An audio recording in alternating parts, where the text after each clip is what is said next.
Sebab bacaan Asmaul Husna atau hizib atau asma itu mempunyai dosis. Ada dosisnya kalau vitamin itu atau antibiotik 1000 mili. Ada yang dosisnya 750, ada yang 100. Nah, hizib asma tersebut memerlukan guru yang tahu dosis. Kalau yang tidak tahu dosis, biasanya mengambil asal maknanya baik, lalu maknanya hebat, ambil saja dibaca.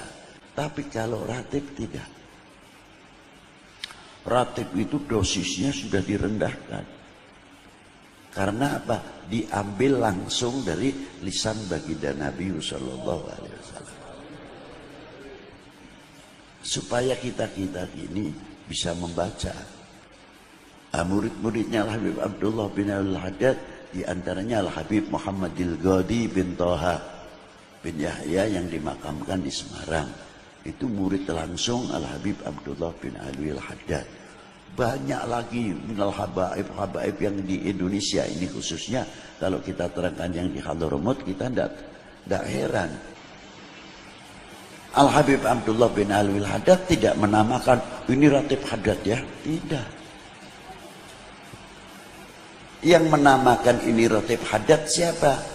Muridnya dan orang yang muhibbin, karena tahu bahwa ini yang menulis Al-Habib Abdullah bin Ali Al-Haddad. Jadi wajar saja kalau disebut namanya ratibul haddad. Bukan Habib Abdullah mengatakan ini ratib haddad, tidak.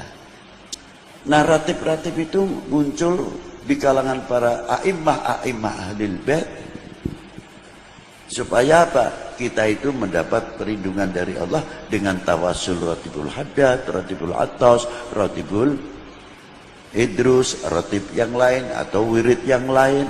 Banyak sekali. Apalagi di antaranya ratibul kubro.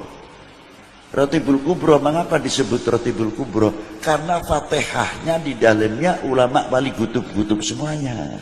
Maka disebut ratibul kubro, bukan ini ratib besar, tidak, jangan salah paham.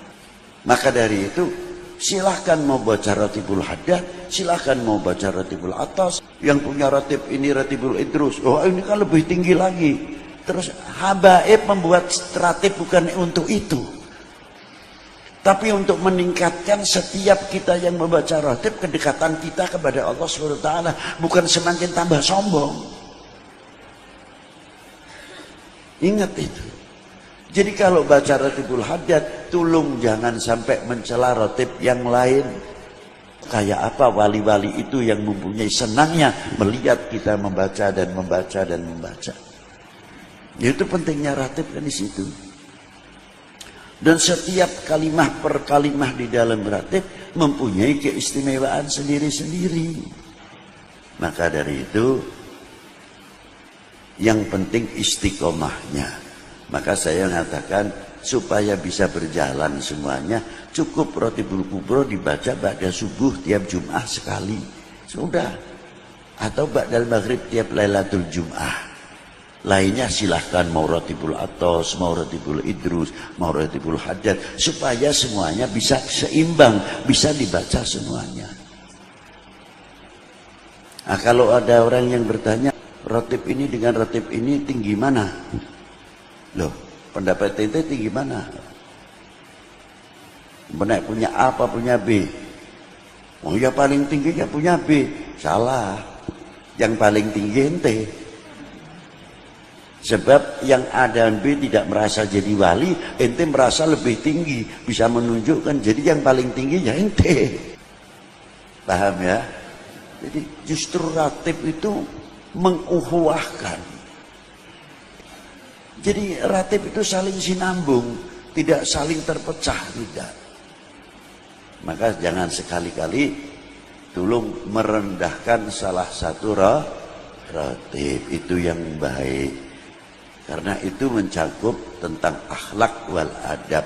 Jangan sampai kita su'ul adab kepada Habib Umar bin Abdurrahman Atas. Jangan sampai kita su'ul adab kepada Habib Abdullah bin Al-Haddad. Jangan sampai kita suul adab sama Al-Habib Abdullah bin Abu Bakar Al-Idrus dan lain-lainnya yang mempunyai rotib-rotib.